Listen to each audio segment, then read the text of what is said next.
Everybody, man, it's your boy Raider Ben coming back at you guys with a new video, man. You know, a little update, little news I got this morning when I woke up, when I got to work this morning. You know, just want to speak on a little bit. You know, I'm kind of taking my channel in a completely new direction, so I feel like I should just keep you guys updated on all news NFL and you know, kind of just my thoughts on it. Well, anyways, man, Russell Wilson, if you guys didn't know, received a new contract this morning, roughly around 1 o'clock in the morning or something like that. The deal is for 4 years, $140 million. $65 million of that was a signing bonus that he got in guaranteed money, that he'll get in guaranteed money once he goes to sign his contract. His annual base salary is roughly about $35 million a year. Making him the NFL's most highest paid player at any position. It was Aaron Rodgers at $33.5 million per year, but now Russell Wilson definitely now owns the title for the most expensive player in the league.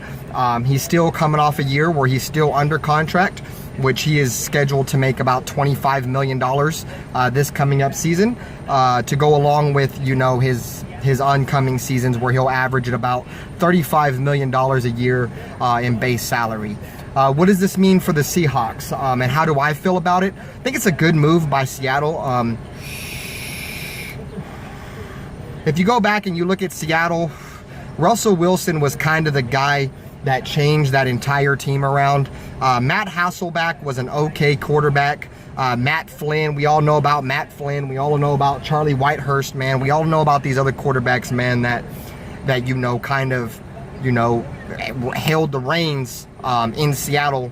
But, you know, they were never really able to get it done. Russell Wilson came out of the NFL with a baseball background, had a big arm. If I'm not mistaken, I think he was like a 4th or a 5th round pick. That was the same year that the Seahawks had paid Matt Flynn all that money. Russell Wilson goes out in the preseason and training camp, beats out Matt Flynn for the job, and eventually ends up taking the Seahawks to 2 Super Bowls where they end up winning 1. I've never been the hugest fan of Russell Wilson.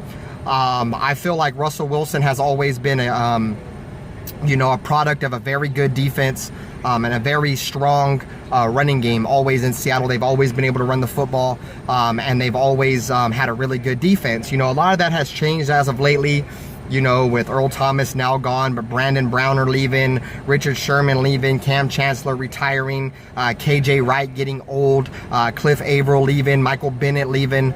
A lot of things have changed in Seattle. You know, their offensive line hasn't been as good ever since that Super Bowl run. They've had one of the worst pass blocking offensive lines in the league. They've been okay, steady, you know, good enough in terms of run blocking. I think they were the #1 ranked running team last year. But, you know, this is a quarterback driven sport. You gotta have a franchise quarterback. You gotta have a guy with stability, consistency at that quarterback position, which I know is one of the main reasons why the Seahawks gave Russell Wilson that money. Like I said, it's a good move. It really is for them. It's a good move. They need to continue to build around Russell Wilson. He's now under contract until he turns, I think they said about 35 years old, going on 36. He'll be under contract for the Seahawks. His contract also includes a no-trade clause, which means they cannot trade him in the 4 years of his contract. They're definitely not going to trade him this year. So he has about 5 years at least that he will be on the Seattle Seahawks. You know, a lot of things could happen, injuries, stuff like that. Let's not hope for anything like that. But those kind of things do happen. Hey, so you have to be able to keep that in mind.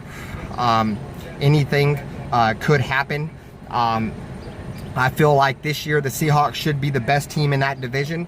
I feel like the Rams had a really good year, but they also had a lot of talent. They still have a lot of talent, but I feel like the league is going to kind of catch on in terms of what they like to do, or what they liked to do last year. I don't expect the Rams to be that same team this year that they were last year. They're not going to catch anybody by surprise. Jared Goff's not going to catch anybody by surprise. I don't think Jared Goff is that good of a quarterback. We all know about the Arizona Cardinals and the 49ers. They have talent on their team, but they're not expected to compete for that division, at least not this year. So, you know, the Seahawks did their due diligence in terms of, you know, being able to stay consistent and being able to, you know, fight for a division title out there in the NFC West. It's going to be, you know, a barn burner with them and the Rams. But I kind of see the Seahawks more than likely winning that division this year.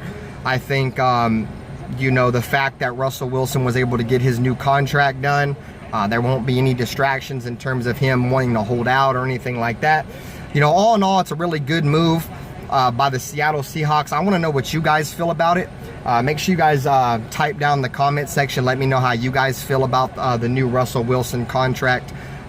You know, and until next time, man, it's your boy Raider Ben. Thanks for tuning in for another video, man. Go Raiders.